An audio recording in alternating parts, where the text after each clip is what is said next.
నేను 3 సంవత్సరాల నుంచి వస్తున్నానండి ఇక్కడికి వచ్చాక నాకు ఎన్నో మేళ్ళు జరిగినాయండి.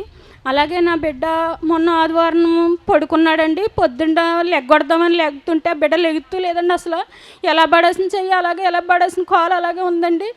అయ్యా ప్రభువా, నాయన నా తండ్రి, ఏటి బిడ్డకి ఎలాగ ఉంది, ఏటి మాట్లాడలేదు అని గబాల్ని లేచి ప్రార్థన చెత్తకండి తెచ్చి తైలం ఒంటి నిండా పోసేసి, యేసయ్యా నాయన ఏటి తండ్రి ఈ బిడ్డని ఏటి ఇలాగ మాట్లాడట్లేదు, గుండెల నిండా మొఖం నిండా కాళ్ళు చేతులకు తైలం 2 సీసాలు పోసేసి రుద్దేసి బాగా, ఈ సగ్గయ్య గారు నాయన తండ్రి అక్కడి నుంచి తెచ్చిన తైలం ఎంతోమందికి స్వస్థిస్తున్నావు ప్రభు, ఈ బిడ్డను లేవనెత్తు ప్రభు అన్నప్పుడు ఆ తైలం పోసి నేను మోకాళ్ళు వేసి ప్రార్థన చేసుకున్నానండి.